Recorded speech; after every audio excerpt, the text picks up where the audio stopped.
Bienvenidos. Hoy estamos con el economista liberal, especializado en economía internacional y política monetaria, profesor de varias universidades nacionales y que acaba de publicar su libro El liberalismo del siglo XXI, Diego Giacomini.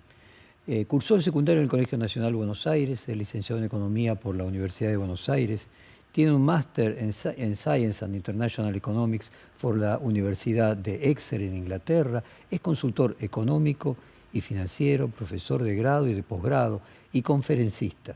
Es director de E², Economía y Ética, y entre 1998 y 1999 fue economista del estudio del doctor Broda. En el año 2000 a 2008 se desempeñó como economista jefe de la transportadora Gas del Sur. Entre el año 2008 y 2015 fue economista jefe de la consultora IR Economía y Regiones, y entre el año 2015 y 2020 fue director de la misma. También fue columnista de medios especializados y masivos, condujo Economía al Cuadrado y ganó el premio Martín Fierro Digital al mejor contenido de TV digital temático. Es autor de varios libros sobre economía y libertad, y entre los medios que ha escrito también ha estado en el diario Perfil durante muchos sábados. Fue socio intelectual de Javier Milei durante 15 años. Del año 2005 al año 2019 escribieron juntos 4 libros. El último, en 2019, titulado Libertad, Libertad, Libertad.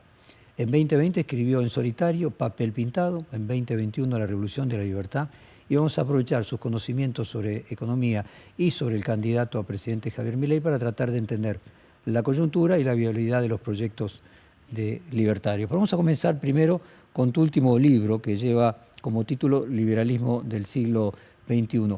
¿Hay alguna forma de respuesta al socialismo del siglo XXI, de la forma que fue calificado por Chávez y los populismos latinoamericanos de principio de siglo?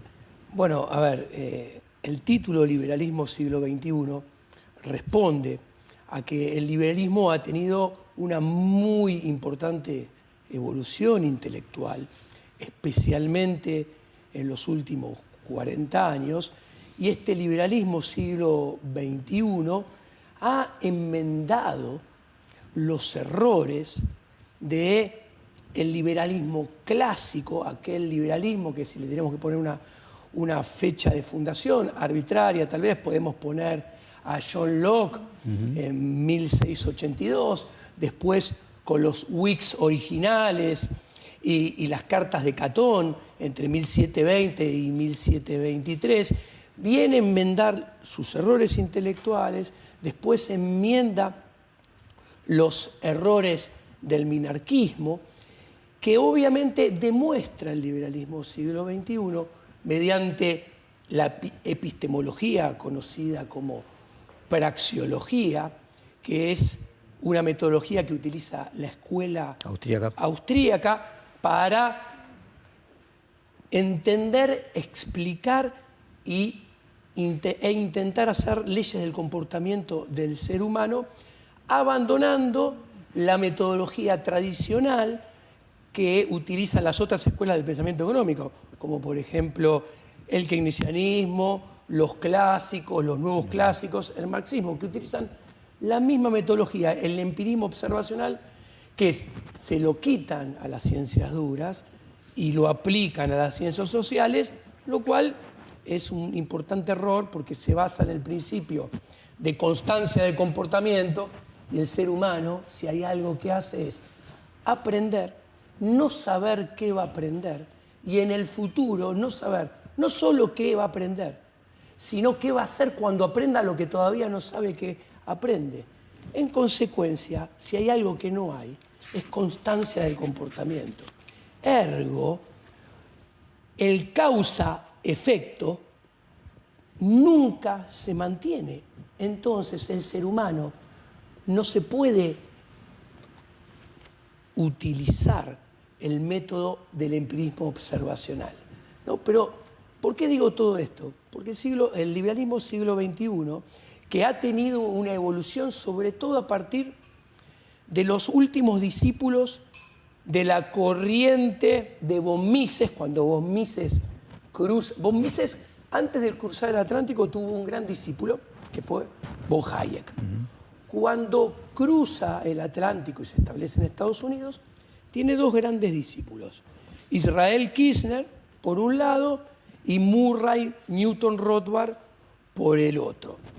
Murray Rothbard, a su vez, tuvo, tal vez, los máximos exponentes son Jesús Huerta de Soto, español, que me ha invitado al Congreso de Económica Austríaca ahora que a final de octubre a exponer como representante latinoamericano. Y que hace el prólogo de la Acción Humana, de la última edición de la Acción Humana. Exactamente. Y el otro es Hans Hermann Hoppe, alemán que vive en Turquía.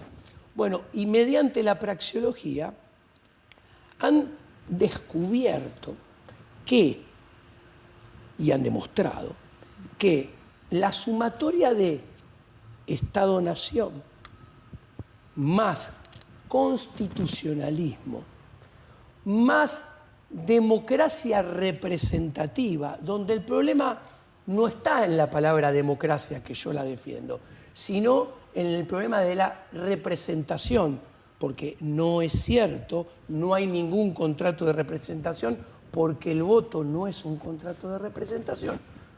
Más el voto obligatorio y secreto, todo esto conduce al socialismo. O sea que podríamos decir que la combinación de Estado más constituciones, más democracia representativa, más voto directo constituye socialismo. ¿Crees entonces que la Argentina comenzó, vamos a ir agarrando cada uno de estos elementos, de estos 4 elementos? Sí. Voy a empezar por el último, voto directo. ¿Crees que la Argentina comenzó el fin de su esplendor en 1912 con la ley Sáenz-Peña? A ver, el problema es el voto secreto y obligatorio, no directo. Ojalá tuviéramos voto directo con nombre y apellido, que la tecnología de hoy lo permite. O sea, no secreto concretamente. Claro. Tu planteo es no secreto y no obligatorio. Exactamente. Entonces coincidís que a partir de la ley Sáenz-Peña comienza el periodo de pérdida de esplendor de la Argentina. Lo que pasa es que con la ley Sáenz-Peña el problema es que todavía ahí no estaban los medios tecnológicos para que uno pudiera votar en libertad, no coaccionada, con nombre y apellido, que hoy lo podríamos hacer con una app en un celular. Entonces, no sé, tengo dudas si la comparación es válida, porque la tecnología cumpliría un rol fundamental y en aquel entonces no estaba. Lo que yo creo que, y voy a usar una metáfora que tal vez sorprenda al lector y al que mira esto, yo creo que Argentina tiene permítame la metáfora, uno de los mejores sistemas de organización gubernamental, una de las mejores democracias, uno de los mejores estados-nación, más constitucionalismo, más democracia representativa con voto obligatorio y secreto. ¿Por qué? Porque no hay en ningún otro país en el cual el sistema avance tan rápido sobre las libertades del individuo, la propiedad del individuo, el Estado, los medios políticos, el poder político, en tan solo 40 años de haber recuperado este sistema, haya avanzado tanto sobre la propiedad privada de los individuos, la libertad de los individuos, condenándolos a, si hay menos propiedad privada y menos libertad, el resultado es inexorable, peor calidad de vida. Colocaste que era el sistema más perverso de todos porque los individuos creían que eran parte del sistema y podían modificarlo. Por eso es una ironía cuando decís que es el más perfecto de todos, porque es el peor de todos. O sea, tenemos la mayor democracia, lo que significa la peor democracia. Claro, yo creo que, a ver, esto es muy interesante porque lo explica el liberalismo siglo XXI. Con buenas intenciones, el liberalismo clásico, a final del siglo XVIII, habiendo aprendido de la República Británica de 1646, que dura 11 años, realmente hace una de las revoluciones más importantes de la historia de la humanidad, que es haber cimentado los cimientos, valga la redundancia, contra las monarquías absolutas. ¿Y qué sucede? Un sistema siempre, ¿cómo se lo derrota? Primero desde lo intelectual, desde la pluma. Desde lo intelectual, desde la pluma, se lo critica al sistema. Eso hizo el liberalismo clásico con las monarquías absolutistas. Posteriormente, ¿qué hizo? Además de deslegitimar, empezó desde lo intelectual a construir, edificar nuevas ideas para un potencial nuevo sistema. Que acá tenemos a Locke como mojón inicial, pensando en las constituciones clásicas, en lo que debería ser una futura república, para brindar una alternativa al sistema que se busca primero combatir y después derrocar. El siguiente paso es, después de haber hecho estos dos previos, es que la gente entienda los errores del sistema bajo el cual vive, porque la gente piensa siempre a lo largo de la historia de la humanidad que vive En el mejor sistema. en el mejor sistema de todos y en el único posible. Ahora, permitime hacer una moción de orden Sí. porque es un tema complejo y me gustaría ir parte por parte, analizar voto, constitución, representación, Estado. Okay. Estamos en el tema del voto.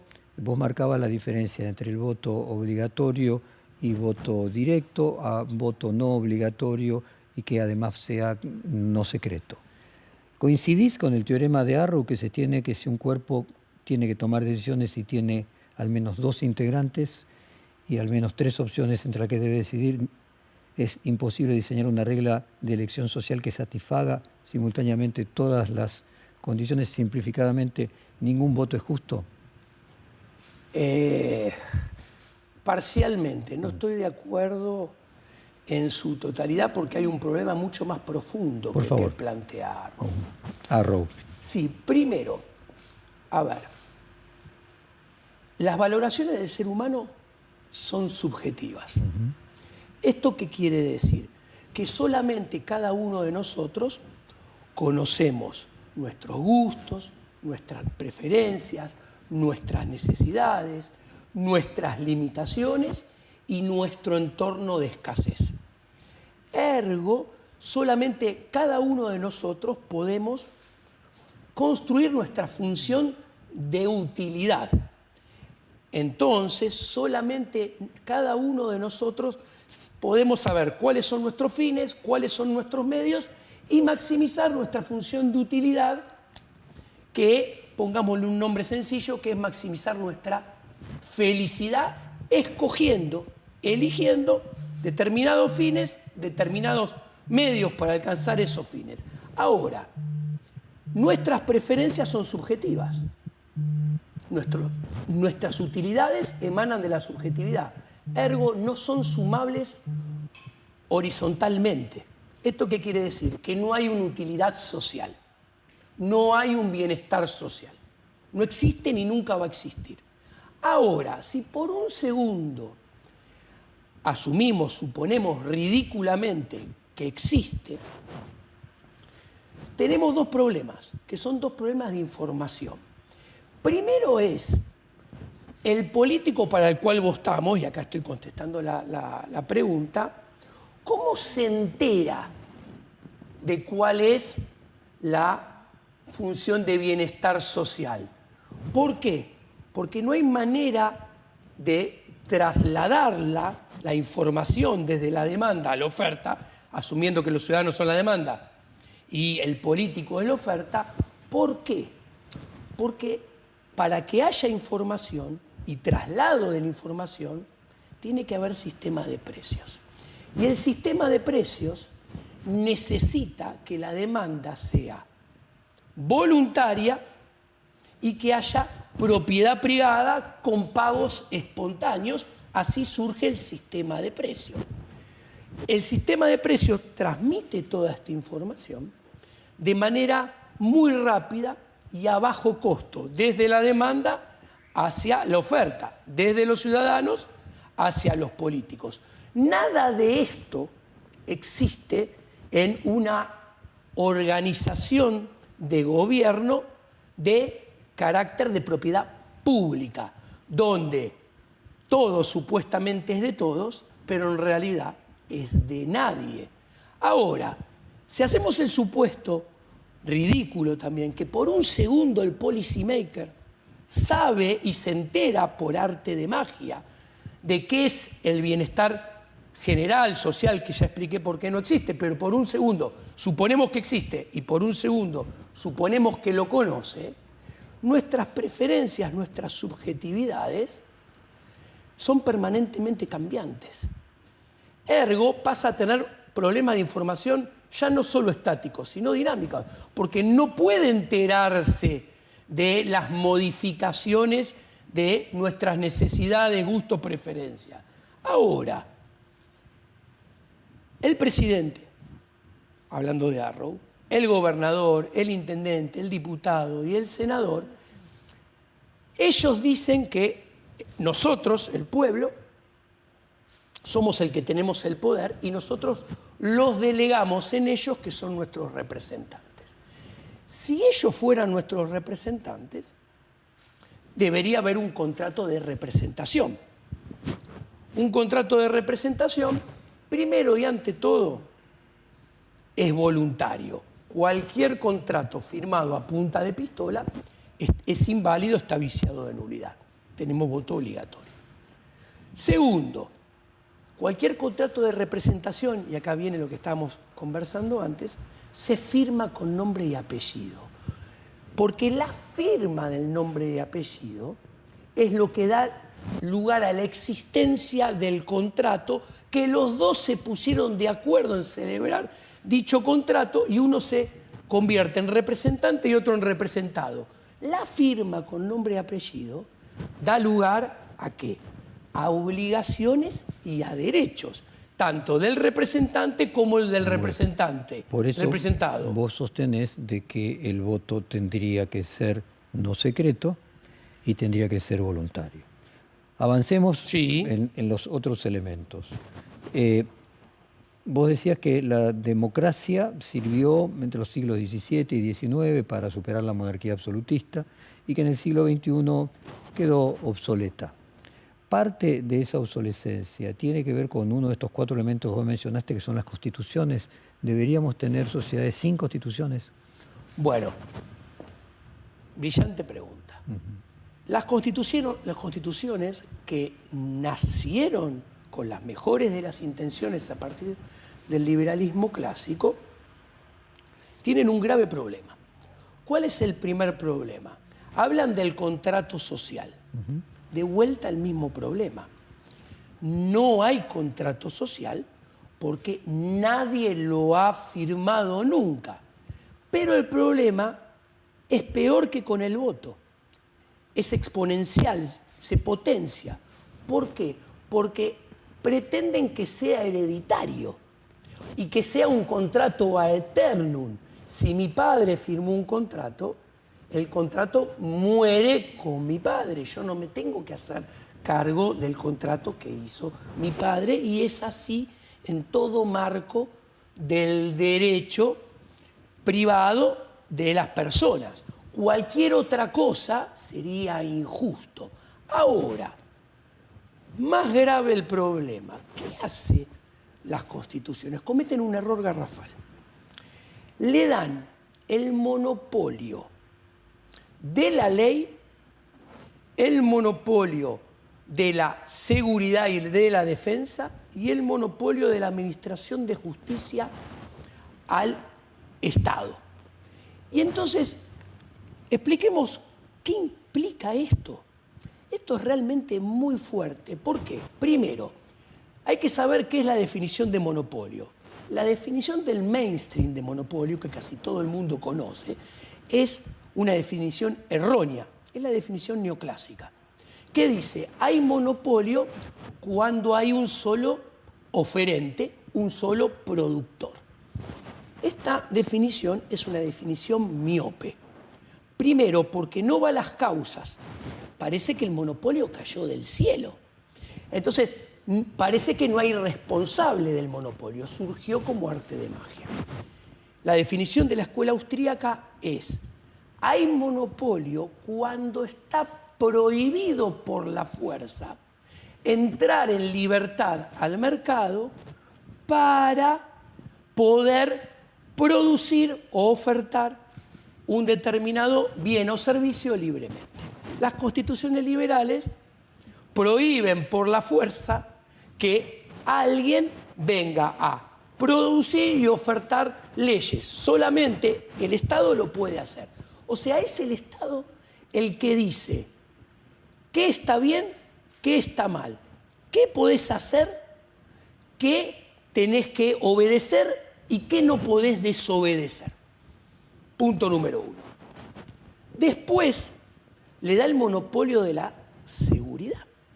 ¿Qué implica esto? Implica que el Estado, que tiene todo el anterior poder que acabo de describir, tiene el poder monopólico de ser el único que puede utilizar la fuerza para irte a buscar de los pelos y sancionarte si desobedeciste lo que él dice que se puede hacer y que no se puede hacer. Entonces, tenemos hasta ahora que el voto no debería ser ni obligatorio ni innominado, tendría que ser nominado y optativo. No debería haber constituciones porque son un pacto que trasciende las generaciones, incluso si se firmara en una generación, la siguiente lo tendría que reafirmar. Y el Estado, al ser un monopolio, termina siendo finalmente intrínsecamente una estructura que lleva a lo socializante. Entonces te quiero dejar, vamos a hacer un corte, te quiero dejar una pregunta. Finalmente, no solamente la Constitución, toda ley es en extremo una coacción del Estado al individuo, y me respondés después de unos minutos que vamos a un corte. Cómo no.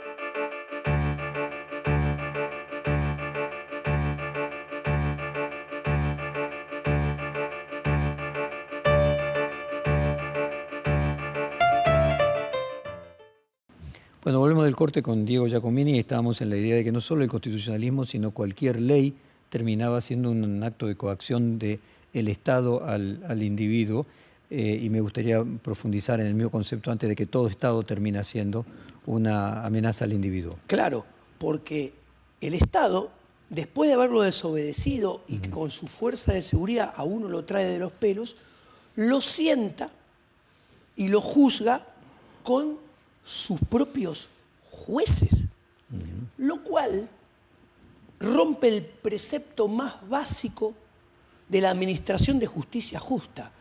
El Estado es juez y parte de la misma cuestión. Ahora, las constituciones, ¿qué han hecho? Han creado el monopolio más violento de toda la historia de la humanidad y más potente. Ahora, un monopolio persigue su renta extraordinaria. A ver, un monopolista que vende un bien o un servicio tiene la particularidad de, al estar protegido y que nadie pueda entrar al mercado a competir con él, resumiendo, él puede obtener rentas extraordinarias porque vende mucho de poca calidad a alto precio. La renta extraordinaria del Estado es el gasto público. Es la renta extraordinaria del Estado. O sea, ¿y qué sucede? Cuando uno mira, tiene que maximizar el gasto público. Con el gasto público se gana elecciones, con los impuestos se pierden elecciones. Por eso el Estado moderno, a diferencia de lo que se equivocan los liberales clásicos, está condenado a tener déficit fiscal. Cuando uno tiene o mira los números de Estados Unidos de 1948 a la fecha, hay solamente 6 años sin déficit fiscal. Y el déficit fiscal es creciente. Cuando uno mira Argentina, hay 4 años solamente en los últimos 80. Cuando uno mira la Unión Monetaria Europea, hay 0 años desde que se fundó sin déficit fiscal. Y es lógico, ¿por qué? Porque para que haya superávit fiscal, el déficit fiscal es desahorro. La contrapartida es ahorro. Para que haya ahorro, ¿qué es el ahorro? Ahorro es posponer consumo presente para ahorrar y consumir en el futuro. Si yo ahorro dinero hoy, estoy renunciando a consumir hoy y lo ahorro para consumir en el futuro. Ahora, para que ese dinero esté disponible para mí en el futuro y lo que hoy no consumí lo pueda consumir en el futuro, tiene que haber propiedad privada. El dinero tiene que seguir siendo mío. Ahora, en los estados modernos, los políticos asumen en comodato y administran lo que no es suyo. O sea, administran la propiedad pública que no es de nadie. El esquema de incentivos es poner en funcionamiento todo un esquema de políticas públicas, ya sea política fiscal, ya sea política monetaria, ya sea políticas de ingresos que aumentan exponencialmente el gasto público, la base imponible aumenta, las alícuotas aumentan, la recaudación aumenta, pero por detrás del gasto público habiendo siempre déficit fiscal. Y la diferencia la financian con emisión monetaria y con endeudamiento. Ahora, esto no pasa solamente en Argentina, pasa en el resto de los 190 países del mundo. En Estados Unidos, el ratio deuda-PBI pasó de 40 a 130. El peso de la masa monetaria total de Estados Unidos se multiplicó por 3.5 en los últimos 30 años. ¿Y esto qué implica? Esto implica cada vez más Estado, más poder político, menos individuos, menos medios económicos. ¿Y cuál es el problema? Que también las constituciones ¿en qué fallan? No existen los frenos y contrapesos. No existe la división de poderes. Es una entelequia que el liberalismo clásico, con buenas intenciones, construyó algo que la evidencia y el liberalismo siglo XXI, mediante la praxeología, demuestra que ha sido un error intelectual. ¿Por qué? ¿Quién es el encargado de proteger al individuo de los avances del Estado? Las Cortes Supremas de Justicia. En la mayoría de los países del mundo, y en Argentina hasta 1994, que la nueva Constitución pone el Consejo de la Magistratura, pero es más de lo mismo, ¿cómo se eligen los jueces de la Corte? Los jueces de la Corte los propone el Poder Ejecutivo, los nombra el Poder Legislativo. Pongo un ejemplo. Si en el Poder Legislativo hay, de 10 legisladores, hay 6 del Partido Blanco y 4 del Partido Negro, se nombran 6 abogados cercanos al Partido Blanco y 4 ligados al Partido Negro. Ahora bien, ¿de qué vive el juez de la Corte Suprema de Justicia? Vive del presupuesto público, que se financia con una violación violenta a la propiedad privada, que son impuestos, con impuesto inflacionario, que traslada riqueza de los medios económicos a los medios políticos, y con el endeudamiento, que son impuestos futuros. Ahora bien, de eso vive un juez de la Corte Suprema, o sea, vive del presupuesto nacional. ¿Y quién formula el presupuesto nacional? Los ministerios del Poder Ejecutivo. ¿Y quién sanciona la ley de presupuesto nacional? El Poder Legislativo. ¿Y quién ejecuta el presupuesto? El Poder Ejecutivo. Entonces vemos que todos forman parte de la misma organización que vive a expensas del individuo. Entonces, ¿el Estado en esencia es socialismo? Sí. Entonces, la única forma de superar esa situación es eliminando las constituciones. Por ejemplo, para dolarizar habría que modificar la Constitución, algo que no se puede hacer. Y la traba de fondo es el sistema democrático representativo. No, es más complejo. ¿Qué es? A ver, primero, es muy interesante porque voy a traer un ejemplo a colación que es muy rico para mí. La Corte Suprema de Justicia, si hay alguien que en todo el mundo no respeta la Constitución, son las Cortes Supremas de Justicia. El caso argentino es paradigmático en este sentido. Traigo ejemplos que lo ilustran. La Corte Suprema de Justicia no sancionó que el Bonex 89 era una violación de la propiedad privada y de la libertad de los individuos. La Corte Suprema de Justicia no sancionó que el corralito... O que el golpe de 1930. Y el corralón, exacto, o que el golpe de 1930, no sancionó que eran una violación de la propiedad privada y de la libertad. La especificación asimétrica tampoco. El cepo, que tiene fallo de inconstitucionalidad en primera y segunda instancia... No fue tratado por la Corte. No fue tratado por la Corte. La Corte es socia del poder político que a su vez está asociado con el poder prebendario económico concentrado, donde el sistema bancario y el sistema financiero tal vez es el máximo exponente.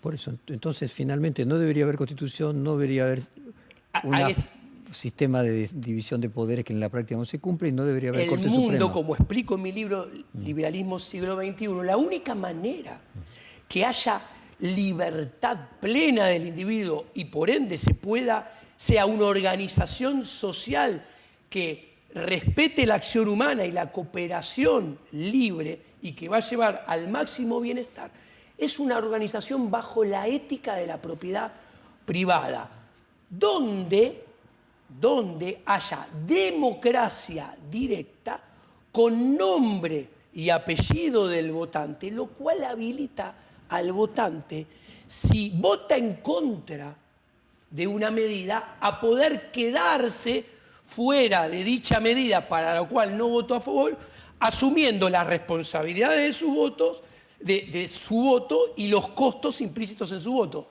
Ahora, con unidades administrativas muy pequeñas que podrían estar organizadas dentro o debajo de la ética de la propiedad privada. Hay que desarmar los estados-naciones y en ese sentido se tiene que ir, y demuestra el liberalismo siglo XXI bajo la praxeología, que el camino, todo esto es a largo plazo, el camino es desarmar los grandes estados-nación. A ver, permíteme, entonces, ¿podríamos decir que la Revolución Francesa fue un error? La Revolución Francesa es algo que cuando uno lo ubica en el tiempo en el cual nace, que nació mirando a la Revolución de Cromwell de Inglaterra de 1646, que fue mucho mejor, empieza con buenas intenciones pero termina, y se desvaría. Y podríamos decir que Rousseau fue socialista. Totalmente. Y que el contrato social es un error intelectual. Es un error intelectual. Y que Mariano Moreno era un socialista porque traduce el contrato social, que es la base de la Revolución de Mayo. A ver, Mariano Moreno se muere en 1811, entonces lo ubico temporalmente.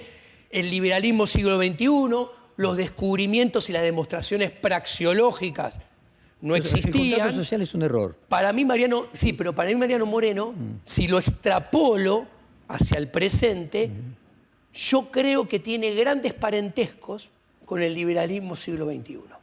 Pero ¿cómo? Si él es el defensor del contrato social, traduce a Rousseau a la Argentina, y si la Revolución Francesa es un error, la Revolución de Mayo sería un error. Sí, pero ¿sabe qué?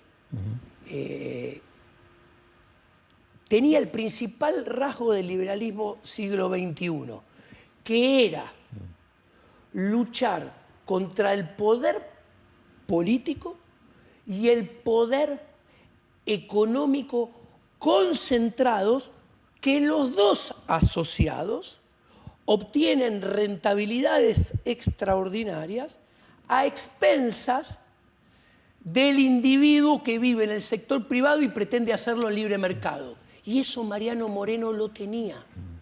Por eso, un historiador capaz, algunos estarán a favor, otros en contra de lo que digo, no es casualidad que desde la primera junta es el primero que deja de vivir, el que fallece en situaciones muy oscuras en 1811, cuando se empezaba a construir esa alianza criolla del poder político y del poder económico. No, Mariano Moreno, la Revolución de Mayo fue un error.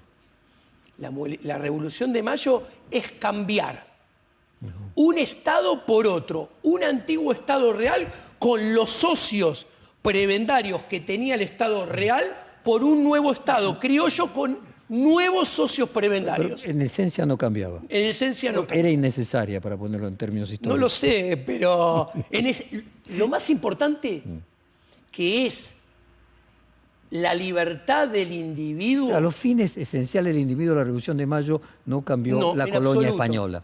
En absoluto. Me interesaría tu opinión sobre el célebre ensayo de Isaiah Berlin de los dos tipos de libertades, las libertades positivas, las libertades negativas, y cómo las libertades positivas pueden afectar y entran en colisión con las libertades negativas.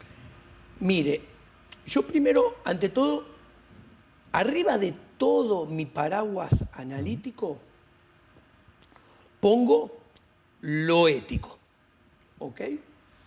Y lo ético es, hay tres derechos que son irrenunciables para el ser humano, que son la libertad, la propiedad privada y la vida. Murray Rothbard llega, basándose en Spooner, a que esto era el derecho natural del ser humano y que no todo lo que violaba estas tres cosas y la propiedad privada producida a partir de estos tres derechos era injusto porque violaba el derecho natural. ¿Cuál es el problema? Rothbard comete un grave error intelectual en aquel entonces, que es, él llega a esta conclusión de manera falaz. ¿Por qué? Porque él incurrió en lo que se llama la guillotina de Hume. O sea, de un análisis descriptivo pasa a conclusiones positivas normativas. Por ejemplo, el hombre, lo voy a poner por lo ridículo, a ver, el hombre describe, el hombre nace libre, nace con vida, nace con propiedad privada, entonces no hay que violar la propiedad privada. Eso es falaz, es erróneo ese razonamiento, porque pasa de lo descriptivo a lo normativo positivo. Ahora, ¿cómo se ve esto? Yo podría decir, con la misma construcción de Rothbard, el hombre nace desnudo, entonces no hay que vestirse, porque la esencia del ser humano es la desnudez. La tensión entre hechos y valores lo que plantea es que lo de lo descriptivo, lo existente, no se puede pasar a lo normativo. Que es la de Hume. Y esto lo soluciona el liberalismo siglo XXI en los últimos 20 años mediante la praxeología Hans Hermann Hoppe, que es muy interesante porque él dice, el ser humano tiene el principio de la acción, es un axioma. Todo el mundo hace algo, hace X en el momento 0 para lograr Y en el momento 1, 2 o 3. Si alguien quiere rebatir eso, es irrebatible. El ser humano cumple con el axioma de la argumentación. Siempre pensamos, siempre argumentamos. Si intentamos rebatirlo, estamos cumpliendo el axioma. La maximización Entonces, del deseo. Sí. El ser humano, si acciona haciendo X para después lograr Y, para poder hacer eso, tiene vida, tiene propiedad privada, tiene derecho de autoposesión, porque si no, no lo podría hacer. En consecuencia, al tener todo eso y accionar, que en términos lógicos deductivos es irrebatible todo lo que acabo de decir, hay que respetar el cuerpo, la vida, la autoposesión y la propiedad privada. Y Hans Hermann Hoppe soluciona la inconsistencia de Murray Rothbard. ¿Y por qué esto es muy importante? Porque si esto es impecable de lo lógico deductivo, cualquier cosa que avasalle la libertad, la vida y la propiedad privada y el producir la propiedad privada es injusto y está mal. Ya vamos a llegar a la teoría sobre la naturaleza humana de Hume, ya vamos a llegar a Rothbard.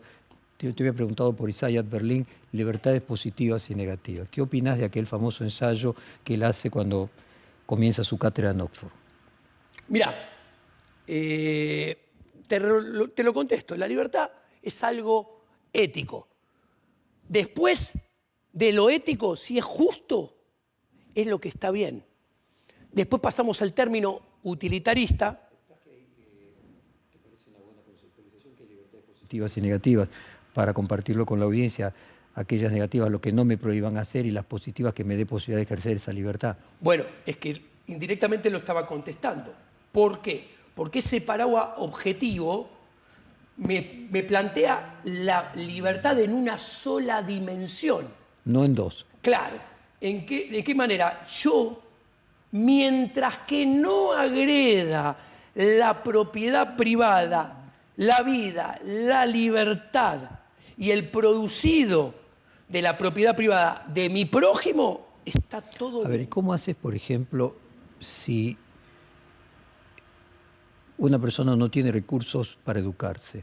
¿Se puede ser libre siendo analfabeto? Y para generarle recursos a quien no tiene recursos, ¿no necesitamos poner todos un poquito? Porque finalmente nos resulta conveniente que no haya personas que, por ejemplo, tengan esa sensación, actitud de miserabilidad y que por lo tanto terminen siendo un problema social también para uno que tenga los recursos.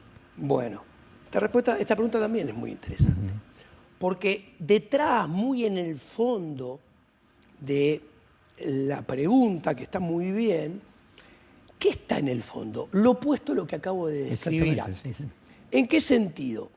Que la vara de lo justo pasa por el igualitarismo, la igualdad de oportunidades, la igualdad de posibilidades, etcétera, etcétera. Primero, el igualitarismo va contra la esencia del ser humano. No hay dos seres humanos iguales, ¿ok? Que, por suerte. ¿Por qué por suerte? Porque la desigualdad es la que da lugar a la cooperación y la asociación y al intercambio entre los individuos. Uno se asocia y coopera, intercambia con el que tiene, para decirlo rápido, el que tiene para ofrecerle a uno lo que uno no tiene no puede hacer uno mismo. Y de hecho el intercambio existe, mira qué justo, porque lo que el prójimo que es diferente a mí me da, yo subjetivamente lo valoro más de lo que yo le doy. Y del otro lado es exactamente lo mismo, al revés, pero complementario en realidad. Por eso la asociación, la cooperación existe. Ahora, la educación y su pretendida igualdad de oportunidades. Primero, estamos en el siglo XXI, donde hace más de 120 años hay una educación pública, ya sea de gestión estatal o de gestión privada, que es obligatoria y que fue creciendo con el paso de los años. Primero obligatoria hasta cuarto grado, después hasta séptimo, después 3 años de la secundaria, después la secundaria completa. Esto nace originalmente en Prusia con la Revolución Luterana en 1536, que se pone la educación obligatoria para adoctrinar en la religión del Estado luterano y en la Reforma Luterana. Y después que en 1565 copia Calvino en Suiza. Ahora, dicho esto, yo siento, tengo que decir dos cosas. Yo soy profesor de la universidad hace 27 años, o sea, sé de lo que hablo. Yo siento a 30 alumnos, 40, 50 alumnos, y les doy la misma clase. Están todos en el mismo espacio y en el mismo tiempo. Todos reciben la misma oferta intelectual, por decirlo de alguna manera. Todos son individuos totalmente diferentes. Algunos prestan mucha atención, toman apuntes, se le fijan los conceptos enseguida porque le interesan.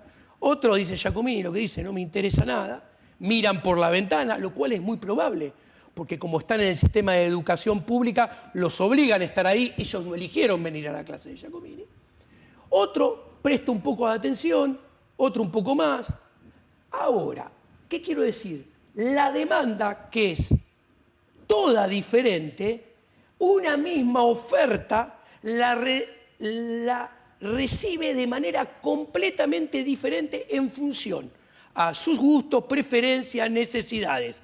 Con lo cual no estoy igualando nada. Ahora más, peor todavía, la instrucción y más aún la educación no es solamente 4 o 5 horas en el colegio o 8.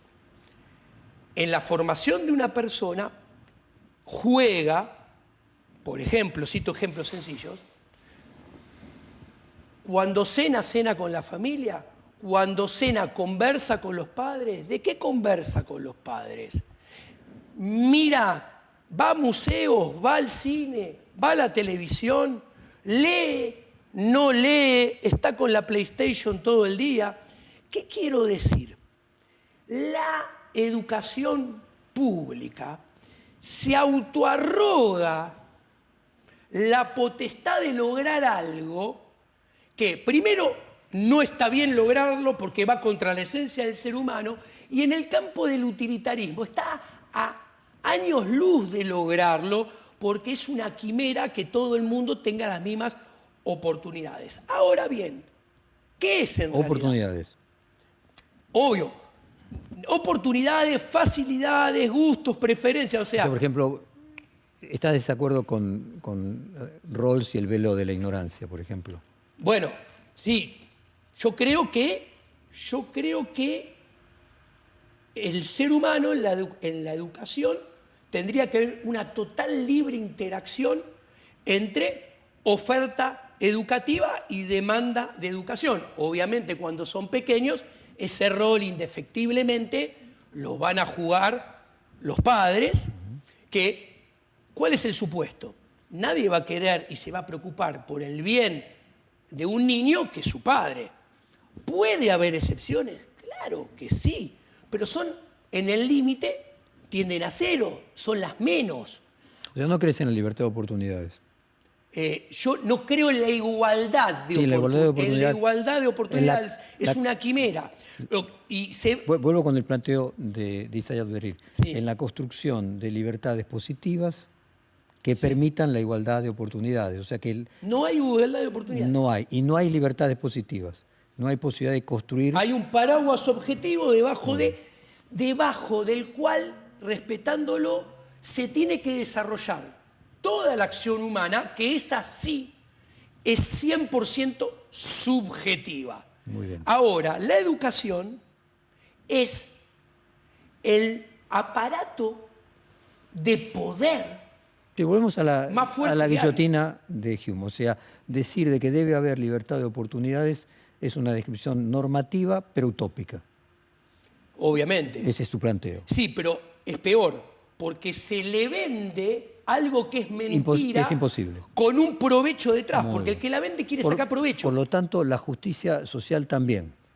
La justicia social, si no hay función de bienestar social, no puede haber justicia social. Muy bien, muy bien. Vamos a un corte brevísimo y ya volvemos. Okay.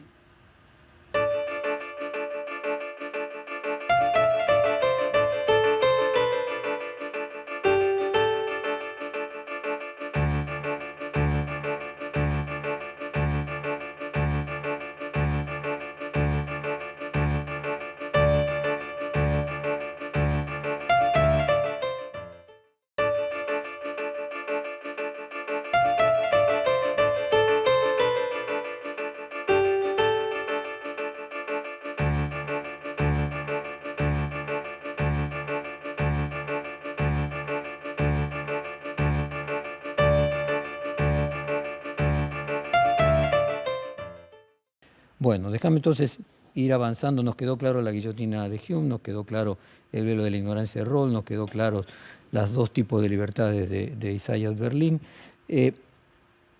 Cuando te entrevisté en la radio el otro día, contabas que hasta que a vos te conoció, Milei era neoclásico.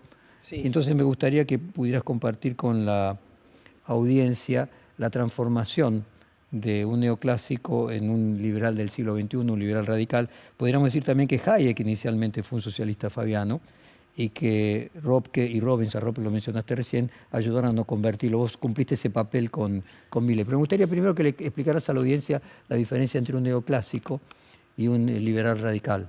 Primero, el paradigma de conocimiento del neoclásico es exactamente igual que el paradigma del conocimiento de un neokeynesiano, de un marxista, de un clásico en sí. ¿Por qué? ¿Qué metodología utiliza? Utiliza el empirismo observacional extraído de las ciencias duras. ¿Cuál es la diferencia? El nemológico deductivo, el modelo crítico de la ciencia. Sí, pero ¿cuál es la diferencia? Que aplicado a las ciencias exactas, produce un resultado, a las ciencias sociales es otro, es su planteo. Exactamente, porque el científico exacto controla todas las variables del experimento a la perfección.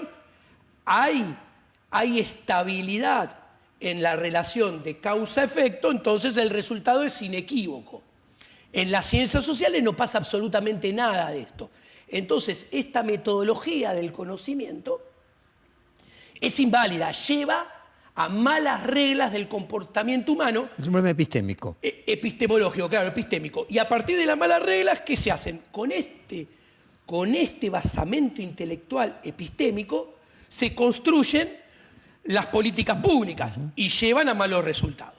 Entonces, ¿qué sucede? Además, todo esto, un neoclásico concibe que la economía... O sea, un liberal clásico sería en economía un neoclásico. Podría serlo, claro. También escribiste de que Marx tenía buenas intenciones, algunas correctas ideas y luego malas soluciones.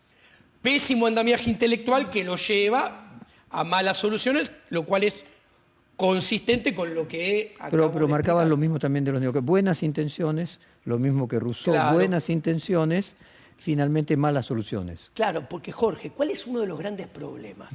No entienden la acción humana. Ellos trabajan como si los recursos estuvieran dados, como si fuera una foto.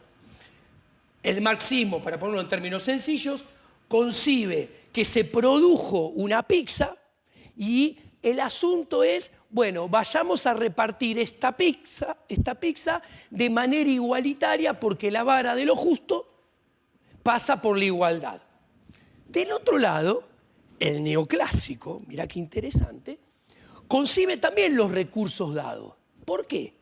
Porque solamente con recursos dados vos podés construir una función objetivo que puede ser el bienestar general, como la escuela del public choice de Buchanan, y vos tratar de maximizar el bienestar general. Vos necesitas que los recursos estén fijos, dados, para maximizar una función de utilidad social o minimizar una función de costo social sujeto a restricciones. Y el método de la física cuántica, sí, donde todo cambia continuamente, ¿podría ser trasladable a las ciencias sociales? Exactamente. La escuela austríaca concibe que dentro del marco de la acción humana, que es 100% subjetivo, el ser humano vive asociándose, cooperando con el prójimo, no sabe de qué manera se va a asociar y cooperar ni con qué prójimo el día de mañana. O sea que vos Mises vio la física cuántica antes que la física cuántica. Bueno, perdón, eso no lo entendí porque quería cerrar la idea. Entonces, crea y descubre permanentemente nuevos fines y nuevos medios para acceder a esos nuevos fines. Entonces hay un proceso creador permanente, es todo dinámico y cambiante, no hay nada dado. Yo te llevé con la física cuántica, Sí. te saqué de la hilación. A ver, von Mises, para Sí. terminar de explicar los neoclásicos, se hace economista leyendo en 1913 Principio de la Economía de Karl Menger, el Sí. autor de la teoría subjetiva del valor. Perfecto. Entonces, a ver si ahí podés explicar los neoclásicos a partir de la teoría subjetiva del valor. Interesantísimo. El libro de Menger es de 1871. Es la revolución subjetivista, que es la respuesta a la teoría del valor objetivo, en el cual, por ejemplo, se basa la teoría del valor trabajo, que es el que da sustento a la teoría de la plusvalía marxista. En realidad, Menger no descubre todo él desde el inicio, porque los escolásticos del siglo XVI de España habían elaborado la primera versión de la teoría del valor subjetivo. ¿Qué quiere decir la teoría del valor subjetivo?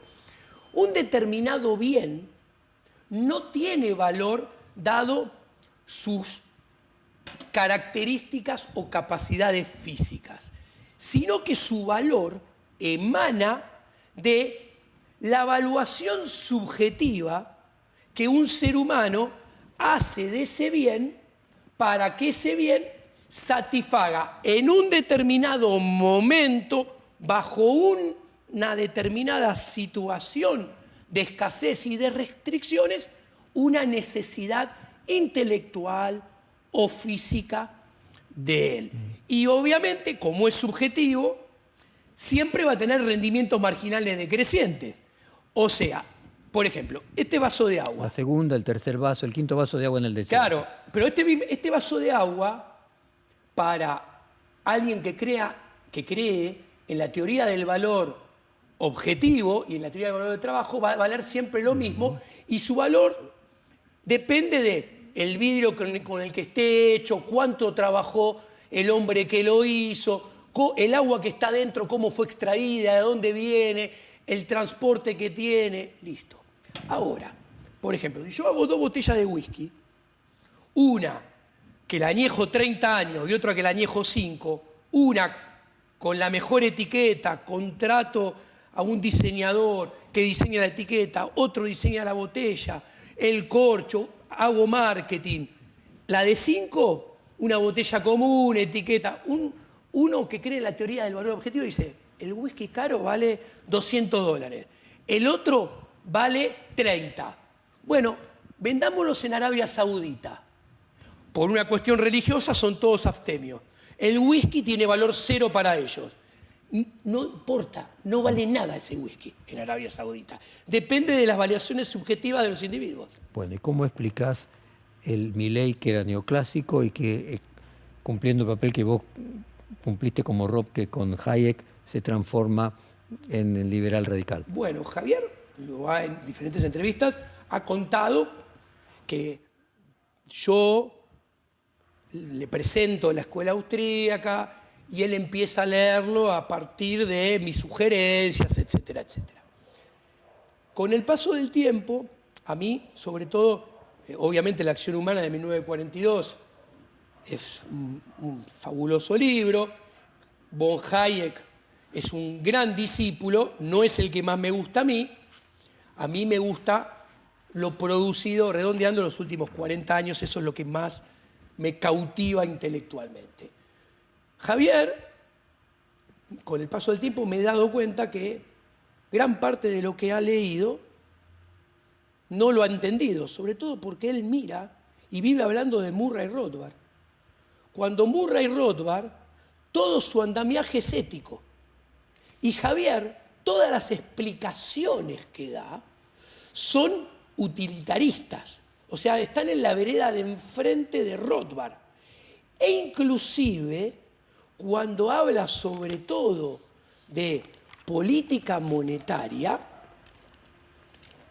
a uno que sabe economía monetaria, todo lo que dice es Milton Friedman. Vos dijiste textualmente, hay que abandonar el antropocentrismo y virar del derecho natural, casualmente citando a Rothbard, o sea... No, criticando a Rothbard a partir, claro. Citando a Rothbard, Exactamente. Hay que abandonar Sí. el antropocentrismo y virar del derecho natural. Me gustaría tu crítica a Rothbard, entonces. Bueno, lo que comentaba antes, previamente, de los derechos naturales, cómo él llega falazmente, incurriendo en la guillotina de Hume, a la existencia de los derechos naturales. Él se equivoca porque pasa de lo descriptivo a lo normativo positivo, que es el ejemplo que di de la desnudez antes. Por ejemplo, alguien podría decir, el ser humano, describiéndolo, el ser humano tiene sexo para reproducirse, una descripción. Utilizando el razonamiento deductivo de Rothbard, entonces el sexo entre personas del mismo sexo está mal, lo cual es una aberración. Pero a esa conclusión aberrante estoy llegando con la metodología rothbardiana. ¿Cuál es el problema? Que los derechos naturales, si uno los justifica de esta manera aberrante y equivocada de Rothbard, pierden validez. Entonces acá viene cómo lo enmienda el liberalismo siglo XXI de Hans Hermann Hoppe, que yo lo rescato por dos cosas, porque después hay un montón que no me gustan. Yo, de los intelectuales, me gusta tomarme con lo que yo valoro subjetivamente en forma positiva. Yo de Hans Hermann Hoppe valoro su análisis de la propiedad pública, propiedad privada, a los sistemas de gobierno. Y llego a diferentes conclusiones que él. Pero después lo valoro como praxiólogo. O sea, pero para ponerlo en términos concretos, Milei entiende mal... Entiende mal la escuela austríaca. Entiende mal la escuela austríaca. Milei sigue siendo neoclásico y hay un amigo en común. ¿No será que mejor para ganar votos ser un poco neoclásico, que con tu planteo a lo mejor sería demasiado lo que inadecuado para la mayoría de la sociedad? Es muy atinada su pregunta, porque con toda mi cosmovisión liberal del siglo XXI, él jamás podía entrar a la política institucional. Si él defendiera el liberalismo siglo XXI, estaría siendo más inconsistente y contradictorio de lo que ya es. Entonces entremos, por ejemplo, en el minarquismo, ¿no? Vos hablás de los errores del minarquismo. Sí. ¿Podrías compartir con la audiencia dónde están los errores del minarquismo? Bueno, que quizás sea parte de lo que pueda llegar a el error que se llegaría a cometer Milei siendo presidente, que no llega... Finalmente tendría que terminar el Estado, según tu planteo. Claro. Terminar el Estado, terminar la Constitución. El minarquismo es hermano del liberalismo clásico, porque el minarquismo defiende las constituciones, el minarquismo defiende el monopolio de la ley estatal, defiende el monopolio de la administración de justicia y de la seguridad estatal. O sea, brinda el monopolio al Estado, permitiéndole... Puede modificar. Exactamente. ¿Y qué sucede? Le permite al Estado usufructuar rentabilidades extraordinarias asociado con el poder económico concentrado prebendario. Entonces el minarquismo, puesto en dinámica, lleva al socialismo en el extremo. Cuando empieza la República Argentina, que empieza con una secesión en 1853, de hecho la primera enmienda constitucional es en 1860, cuando incorpora la capital. Vuelve la provincia de Buenos Aires, que es muy interesante el caso, porque vuelve y le dicen, tenés que compartir la recaudación fiscal de la aduana. Dice, no tengo ningún problema. Pero además tenés que compartir la maquinita de imprimir dinero fiduciario sin respaldo. Dijo, no, esa no la comparto. Y ahí nace los primeros dos intentos del Banco Nación, hasta el de Roca, el tercero, que son fundados para emitir dinero sin respaldo y competir contra Buenos Aires, que termina en la ley de bancos garantidos, que hay 17 bancos centrales que emiten dinero contra certificado de deuda de oro depositado en Londres y termina en la peor crisis de 1890. O sea, la Argentina de Alberdi, en términos monetarios, fue un desastre. Terminó en la crisis de 1890. Pero, ¿por qué decía esto? Porque el minarquismo lleva al socialismo, como lo expliqué antes y lo acabo de resumir ahora. Ahora, Milei cae en la inconsistencia intelectual, lo cual revela que no sabe de teoría ni de praxeología, de decir, soy minarquista en el corto plazo y ANCAP en el largo plazo. Como Marx en la dictadura del proletariado para que no haya Estado. Claro, pero... Primero Estado para que luego no haya Estado y se encierran en un galimatías, en un oxímoron, según tu tesis. Lo de Milei es peor. Porque Peor que Marx. Sí, porque O sea, lo de Milei es peor que Marx. en el error metodológico, analítico y lo que plantea está equivocado, no sé si peor porque no se puede comparar, pero si él dice, soy minarquista de corto plazo, porque voy a terminar siendo ANCAP en el largo plazo, y ANCAP es anarcocapitalista. anarcocapitalista, y puesto en dinámica el minarquismo, cuando empieza a funcionar, te conduce al socialismo, y la realidad de todos los países lo ilustra, porque todos los países, salvo los que estaban del otro lado del muro, hoy en día son mucho más socialistas que hace 20, 30 años, Bueno, él vos decís, hay que lo lleva en cambiar. el sentido contrario a lo que él pretende. Ok, vos decís que hay que cambiar la manera de pensar, una nueva cosmovisión, un paradigma superador de la democracia. ¿Cómo sería? Bueno, esto lo explico en mi libro, Siglo XXI. El liberalismo siglo XXI lo demuestra praxeológicamente a partir de que el sistema... Porque ¿qué sucede? A ver, el sistema que tenemos hoy en día hay que entenderlo. Fue pensado, redondeando, hace 300 años, donde el ser humano de hace 300 años, la acción humana de hace 300 años, está a años luz de lo que es hoy en día. O sea, el ser humano evoluciona y el sistema permaneció prácticamente inalterado.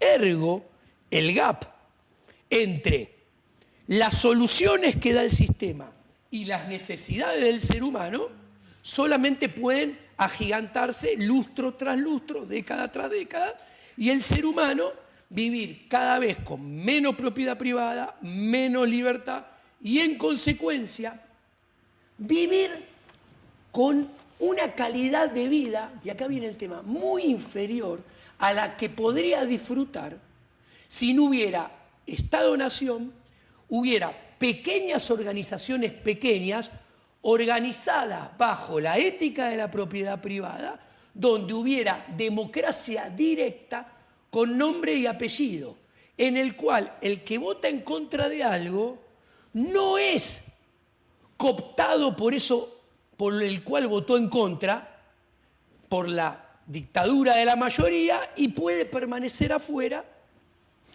asumiendo costos y haciéndose cargo de sus responsabilidades. Explicarle a la audiencia la diferencia entre lo que vos llamas ANCAP, el anarcocapitalismo, y el anarquismo, que originalmente nace siendo de izquierda.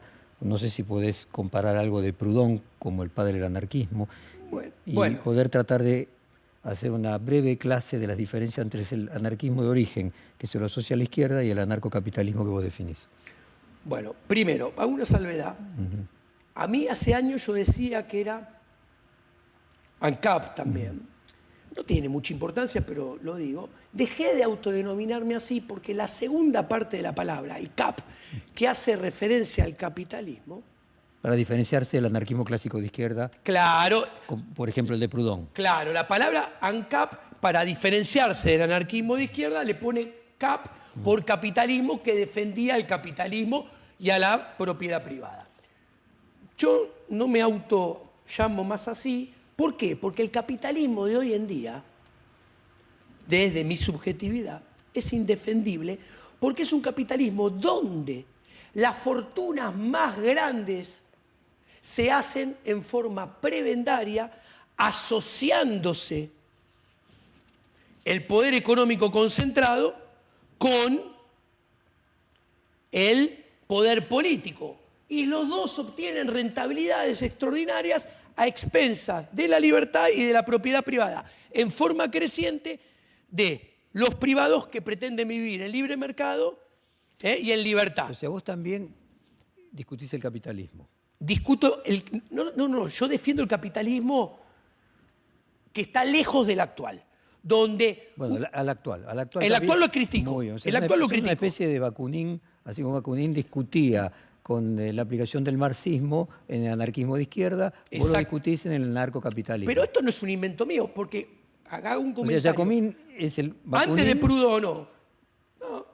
casi, un poquito después, al mismo tiempo casi, Benjamin Tucker era anarquista individual. Pero vos hacías una comparación, parecía quizás Sí. más comprensible para la mayoría de la población, Sí. por la existencia del proceso de una dictadura del proletariado para llegar a un nuevo Estado, que fue el comunismo y la interpretación de la idea de Marx. Sí. Dentro de esa propia línea nos encontramos que había anarquistas que finalmente pierden. Muy bien. Exactamente. Por otro lado, vos tenés el anarquismo capitalista, Sí. donde decís que Milei puede cometer el mismo error de Marx, en el caso, no de Marx, el mismo error de Lenin, que sería primero construir un Estado para luego terminar con el Estado, y que en el caso de él sería el minarquismo para luego terminar sin un Estado. Sí, y vos discutís con el anarcocapitalismo como discutían los anarquistas con los leninistas y los estalinistas en la ex Unión Soviética. ¿Es correcto eso? Exactamente, me podés poner como un liberal extremo El, en ba- ese el sentido. Bakunin de la Unión Soviética. Giacomini es el Bakunin. Es para Pongámoslo Milei, de esa es para manera, me Milei cae simpático. lo que para Milei Pero fue el caso de Bakunin Milei para es peor Stalin. que el de Lenin. Porque Lenin, hay una gran diferencia. Primera observación. Lenin había leído El Capital y en realidad Marx no había escrito nada de cómo ejecutar sus ideas. Entonces llega a la poltrona del poder y dice, bueno, ¿y ahora qué hacemos? ¿Cómo lo hacemos? Y empieza a desandar camino al hacer. Y a ver, ¿y qué termina haciendo? Termina siendo conservador de izquierda porque, ¿qué hace? Conserva un Estado que se hace ciclopio y que adentro siguen estando asociados el poder político y miembros del partido del Buró, Otros privilegiados. otros Un privilegiados. poco como la Revolución de Mayo y la colonia. Pero- Cambian los privilegiados. Pero fue hacia un lugar donde no había propiedad privada. En cambio, Milei, declarándose minarquista de corto plazo para ir al anarquismo de propiedad privada total, sin Estado, en el largo plazo, comete un error mucho peor que Lenin, porque el minarquismo te lleva a la desaparición de la propiedad privada. O sea, Lenin no fue exactamente en el sentido contrario.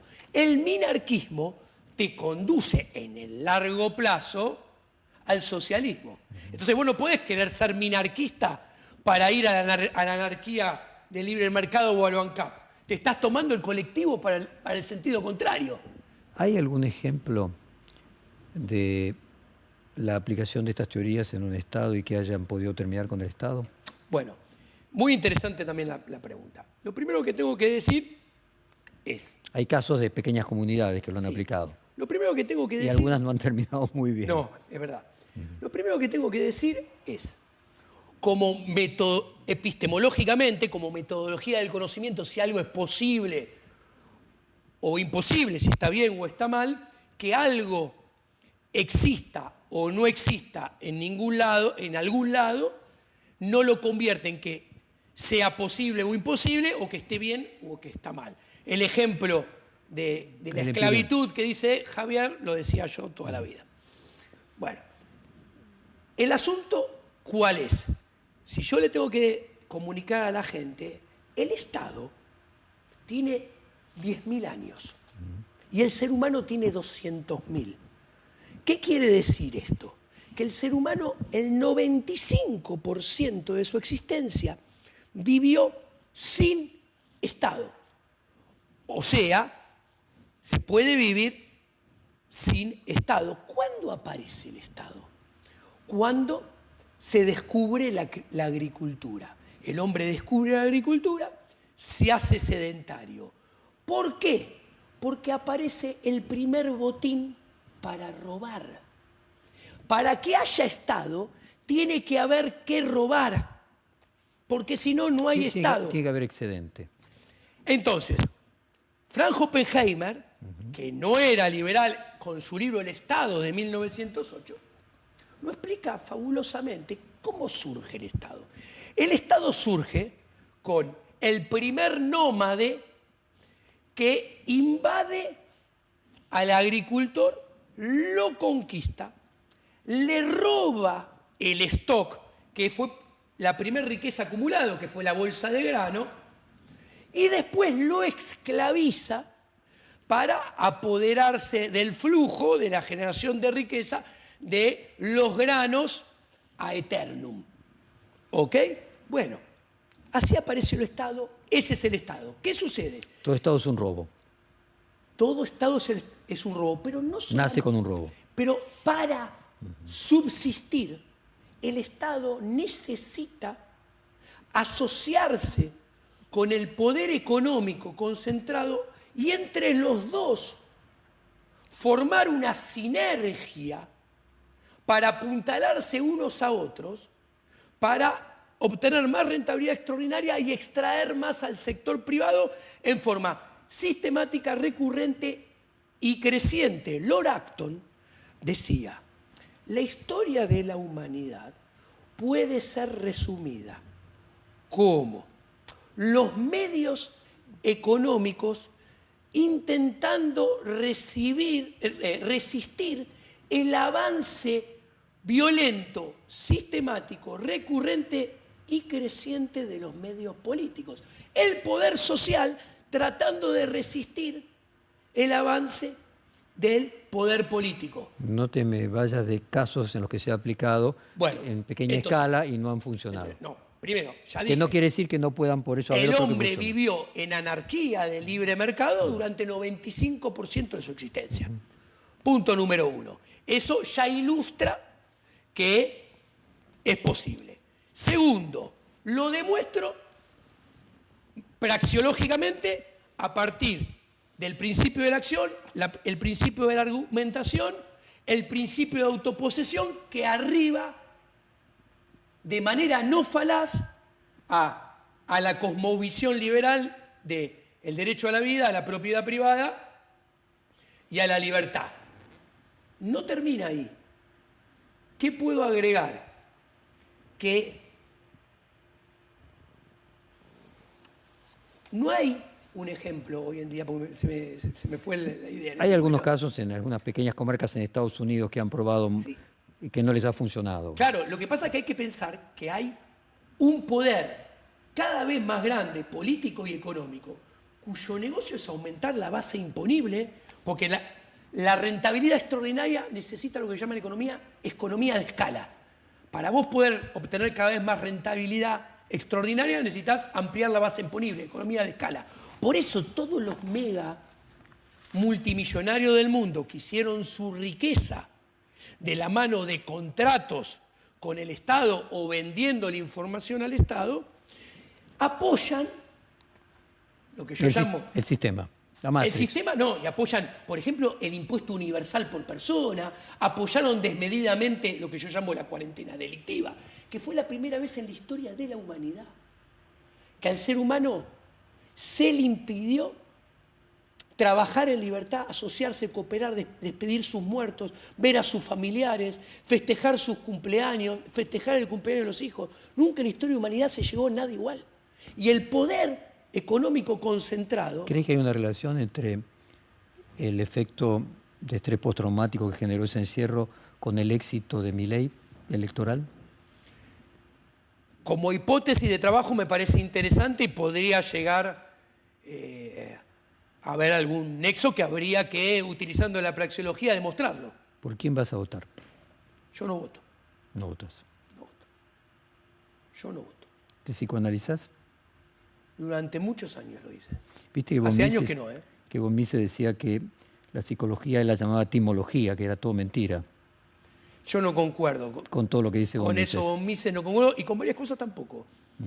Pero por eso me gusta más la evolución que hay después de von Mises de algunos de sus Háblame aprendices. cómo era aquel Milei, hablemos ahora de psicología, ya que Sí. no coincidís con von Mises. ¿Cómo era y cómo lo transformó, cómo se transformó la subjetividad de Milei a partir de las lecturas?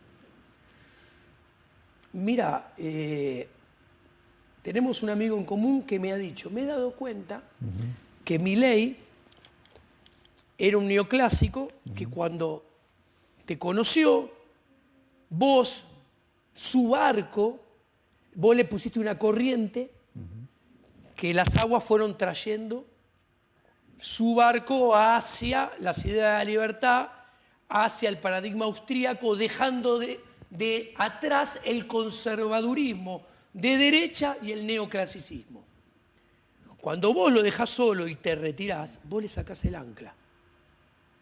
Y la corriente empieza a funcionar en el sentido de llevarlo de a donde venía. Venegas Lynch, por ejemplo. Yo no lo conozco a Venegas Lynch como persona, así que no puedo juzgarlo como persona.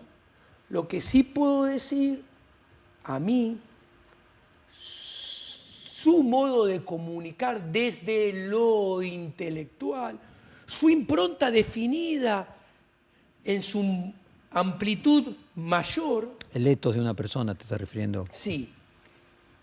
Es conservador y luce elitista, lo cual es servirle en bandeja de plata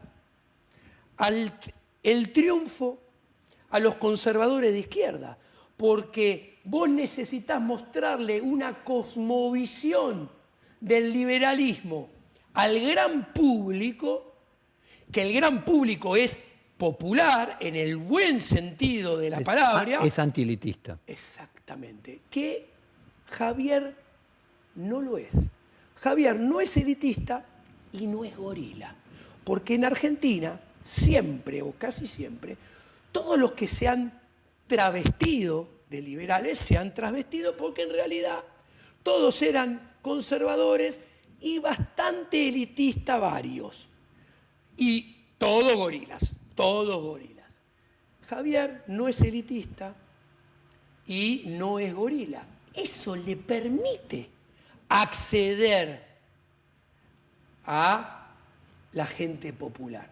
Y fue el primero que se preocupó con esa impronta a acceder a la gente y desde ese punto ha cosechado, según su subjetividad, lo que él quería. Él siempre tuvo esa ocasión, ¿eh? Él lo que está haciendo no está improvisando nada. Él lo planeó todo en su cabeza. ¿Y la subjetividad en qué se modificó? ¿Es la misma persona? ¿Desde el punto de vista de su excentricidad era igual? Mira, todo el personaje que han visto de Javier en la televisión era un Javier original, transparente, así era. Y yo interactué con él, que es lo que puedo hablar, hasta el 2020. ¿Qué veo yo? 15 años, muy intensamente. Sí. Ojo, tuvimos una acción humana mutua, que lo debo decir, porque la gente tal vez no lo sabe. ¿Cómo nos conocimos? ¿Cuál fue? Nos presentó un colega que nos conocía a los dos, puedo decir el nombre, Hernán Hirsch. Y teníamos, en aquel momento, 2005, 3 cosas en común que eran bastante... 2 tipos que nos apasiona la economía, nos apasiona la ciencia y como subproducto de la ciencia nos apasiona el ejercicio de la economía. Los 2 éramos socios de Boca y íbamos a ver a Boca a la cancha. Yo soy vitalicio de Boca aún con 51 años. Y a los 2 nos fascinan los Rolling Stones. Entonces, los 2 tenemos toda la colección de los Rolling Stones, o sea, sabemos todo de los Rolling Stones, etcétera, etcétera. Entonces, esos fueron 3 ingredientes que jugaron mucho a favor desde el principio de nuestra relación. Ahora, mi interacción con Javier fue siempre en un único plano: la economía. ¿Qué quiero decir? Yo era gran amigo de Javier, muy amigo de Javier, pero yo lo único que compartía con Javier era la esfera económica. A ver, yo nunca fui al cine con Javier, nunca fui al teatro con Javier, Javier no venía asados a casa, Javier interactuó muy poco con... Pero el ámbito intelectual, o sea, escribieron 4 libros juntos. Claro, fue el único plano ese sí. Bueno. Sí. Rodar tuvo estrechos vínculos con Ayn Rand y Ayn Rand se hizo famosa, entre muchas Contribuciones por la rebelión de Atlas, Sí. el libro donde los empresarios cansados de los saqueadores que cobran impuestos y los esquilman hacen una huelga al Estado que se queda con su riqueza. Libro que es el preferido de Macri. ¿Cuál es tu propia visión de la rebelión de Atlas y cuál es tu propia visión de los empresarios si crees que son elitistas y que finalmente los empresarios también son un problema? Bueno, La rebelión de Atlas. Primer comentario. Creo que es un libro que se podría haber escrito utilizando la mitad de las páginas que utilizó Ayn Rand. Y si no la mitad, 2/3. O sea, lo cual lo hace un libro que desde mi subjetividad está lejos de ubicarse en un libro que me gusta. Dicho esto, agrego, Ayn Rand era objetivista, con lo cual desde el pilar básico está en las antípodas del subjetivismo más profundo de la escuela de Salamanca, Menger y la escuela austríaca. Dicho esto, adhiere a, ella no recuerdo la palabra que utiliza, a la teoría de lo excepcional, de lo extraordinario, que Javier la vive nombrando. O sea, que hay situaciones extraordinarias que ameritan comportarse de determinada manera, que son una excepción y que llevan a que podés ir contra algunos de los pilares básicos del liberalismo. Ahora, ¿Es elitista finalmente? Ayn Rand es elitista. yo creo que O bastante. sea, quiero ir en el camino de, como Sí. Macri, que es elitista, y no, lo que vos planteás es algo Yo estaba popular. Exactamente, exactamente. Pero Macri primero, me vino a la cabeza a partir de lo que vos planteabas de que él no era elitista, pero se estaba, me refiero a Milei, no era elitista, pero que se estaba acercando a posiciones elitistas o de pensadores elitistas. primero, Él cita continuamente, como vos decís, en Rand. O sea, los empresarios para él son una casta superior. bueno, Son héroes, Hércules. Como... él dice que todos, Bill Gates, Sí. Zuckerberg y compañía, son héroes. Yo me paro de la vereda opuesta. Muy bien. Ahí estaría Opuesta. el punto que vos planteás es que se está convirtiendo en conservador elitista y que, por ejemplo, la rebelión de Atlas sería el ejemplo del paroxismo de eso. De los héroes son los empresarios. Exactamente. Los empresarios, un empresario héroe es un empresario pyme que da trabajo a 50 trabajadores, 100 o 500, y actúa en libre mercado y trata de defenderse de la agresión del Estado de la mejor manera posible. Ese es un héroe. Ahora, Los mega empresarios los naturalmente... empresarios que hacen su fortuna asociados prebendariamente con el Estado son los mismos que el Estado porque son indisolubles. Construyen entre ambos bandos una sinergia para maximizar su rentabilidad extraordinaria que siempre se asocia con el poder político, con el gasto público, con la extracción de recursos de los privados que viven en libre mercado. Y acá hay muchos ejemplos. Uno clásico, mi especialidad, es el sistema monetario fiat. El sistema monetario fiat, donde el Estado a los empresarios banqueros le da una prebenda. ¿Cuál es la prebenda? El sistema de encaje fraccionario. Le dice, vos podés inventar dinero de la nada. Vos podés inventar depósitos de la nada también, igual que yo que invento base monetaria de la nada. Vos podés inventar crédito desde la nada sin contrapartida de ahorro genuino. Lo inventás, cobrás tasa de interés sin arriesgar capital propio. Somos socios en la ganancia. ¿Cómo sos O socio? sea, fundar un banco es peor que robarlo. No tengan la menor duda.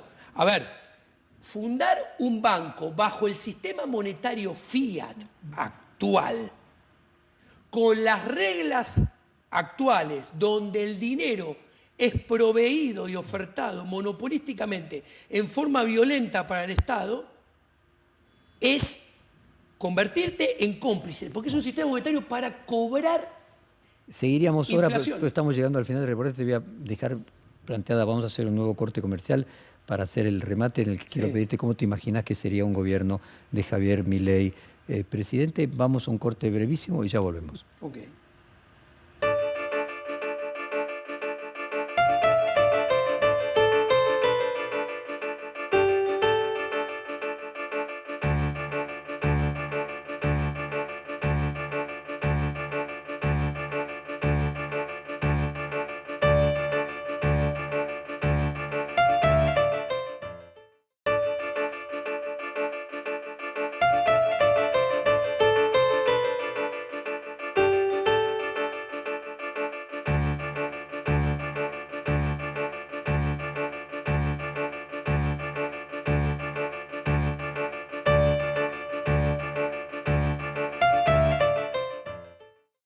Bueno, volvemos del segundo corte con Diego Giacomini y había quedado planteado cómo se imagina que podría ser un gobierno de Javier Milei. Y en el corte él me planteaba que en realidad la verdadera izquierda se tendría que dar cuenta que el liberalismo radical del siglo XXI es lo que más le conviene. Pero vayamos primero Sí. por Milei presidente. ¿Cómo te imaginas que podría funcionar un gobierno de ese tipo?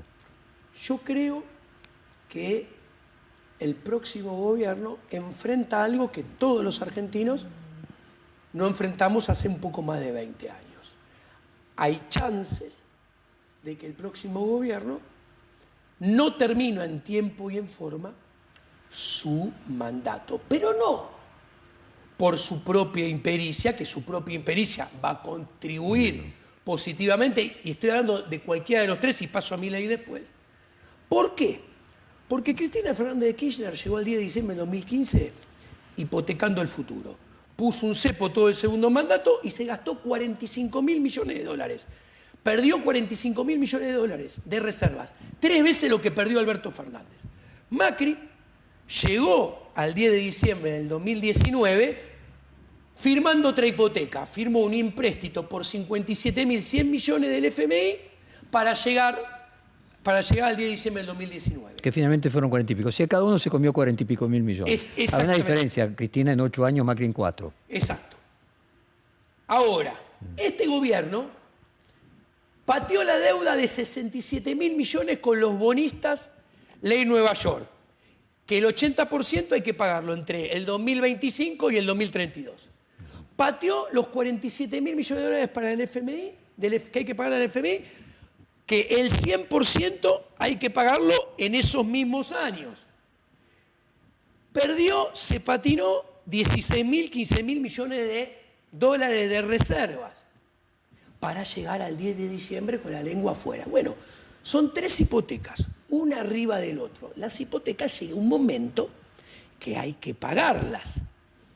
Entonces, con la complejidad de los problemas económicos, sociales y políticos que hay, más estas 3 hipotecas, más la oferta electoral, que son lo mismo de siempre, más Javier, que ahora lo comento, cuando juntamos todo esto, realmente el riesgo de que el próximo gobierno enfrenta de no terminar en tiempo y forma es considerable. ¿Por qué?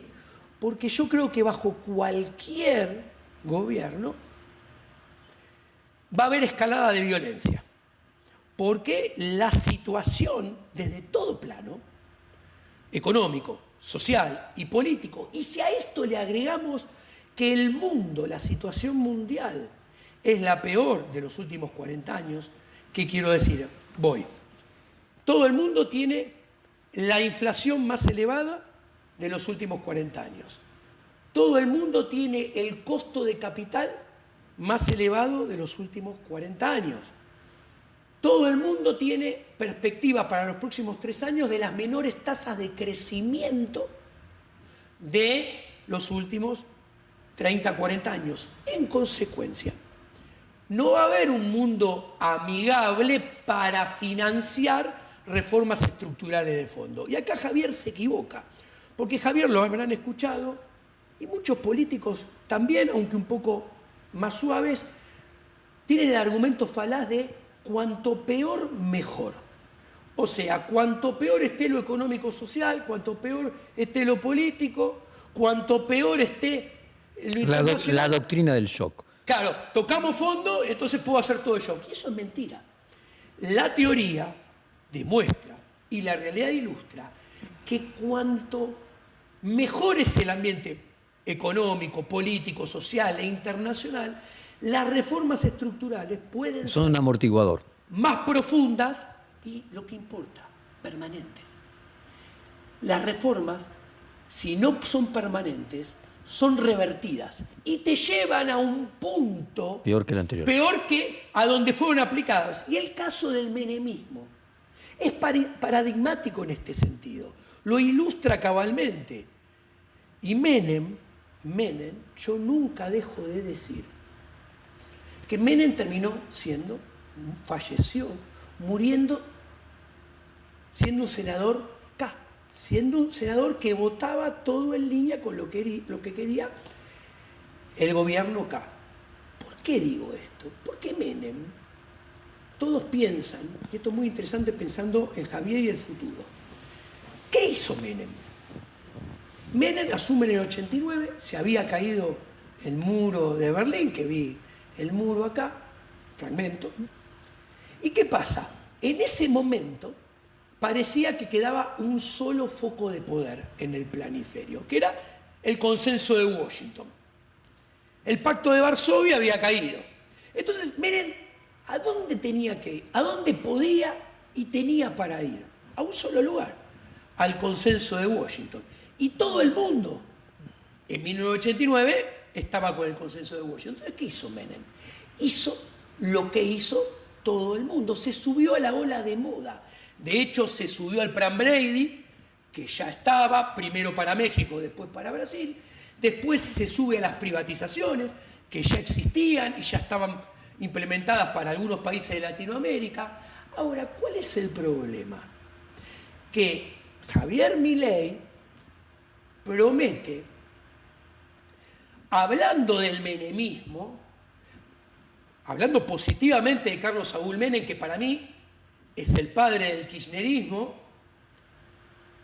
que él va a hacer lo mismo que Menem, o algo parecido a Menem.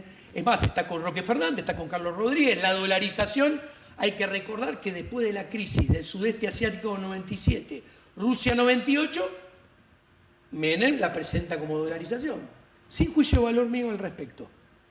¿Qué quiero decir? El problema es que Javier quiere ir en contra, no es como Menem. Menem hizo lo que estaba de moda en el mundo de aquel momento. Javier, y los que votan a Javier, pretende que el policymaker argentino vaya a contramano del mundo. Todo el mundo tiene en la película promedio de mediano y largo plazo cada vez más Estado. Todo el mundo tiene cada vez más gasto público. Todo el mundo tiene déficit fiscal creciente. Todo el mundo tiene cada vez más masa monetaria sin respaldo. Todo el mundo tiene cada vez más deuda. Y si usted se fija, Javier y su equipo promete ir exactamente en el sentido contrario. Y realmente yo creo que, ¿cuál es el punto? La sociedad vota a Javier, porque Javier es simplemente el vehículo, ojo, es mérito de él haberse transformado en ese vehículo, pero Javier es el vehículo que supo captar el hastío de la gente con Juntos por el Cambio, y que es peor que con el kirchnerismo, porque Juntos por el Cambio vino a cambiar el kirchnerismo y no lo cambió nada cuando tuvo su oportunidad y tampoco aprendió nada. El kirchnerismo es el kirchnerismo. También la gente se hartó del kirchnerismo. Ahora, ¿qué sucede? Javier capta eso y él se piensa que hay una revolución de la libertad. No hay ninguna revolución de la libertad, hay simplemente hastío. Cuando yo he leído encuestas que se le preguntan por reformas estructurales a la gente, el 70% está en contra de la dolarización, el 70% está en contra de la educación privada, el 70% está en contra de los vouchers, el 70% está en contra de la libre portación de armas. Entonces, ¿qué sucede? la gente no va a terminar, no va a avalar ninguna reforma estructural profunda en el sentido de la libertad, porque simplemente la gente está hastiada, lo vota a él, pero todavía está años luz de tener la cosmovisión liberal. A ver, yo siempre digo... ¿No se podrá convertir en un conservador y ir transmutando, volviendo a ser ya el lo que está era, haciéndose. y volver a ser el que era y finalmente no ser disruptivo ni llevar adelante ninguna de todas las ideas de la escuela austríaca, por ejemplo? Yo lo que estoy viendo ahora, pensando en un futuro gobierno de Javier, uno mira. Empecemos por sus socios internacionales. Jair Bolsonaro, Vox, eso es todo conservadurismo rancio de derecha que quiere hacer lo mismo que el conservadurismo rancio de extrema izquierda. Quieren utilizar el Estado para su propio beneficio e utilizar el Estado para imponerle por la fuerza a todos los demás lo que ellos piensan que está bien. ¿Ok? El liberalismo siglo XXI no quiere ni Estado, no quiere ni asociación inmoral prebendaria del poder concentrado con el Estado. Voy a ser provocador. ¿Finalmente es de izquierda el socialismo del siglo XXI? No, ¿por qué? Es exactamente al revés, es buenísima la pregunta. Si la gente Pero en 360 grados volvés al mismo lugar.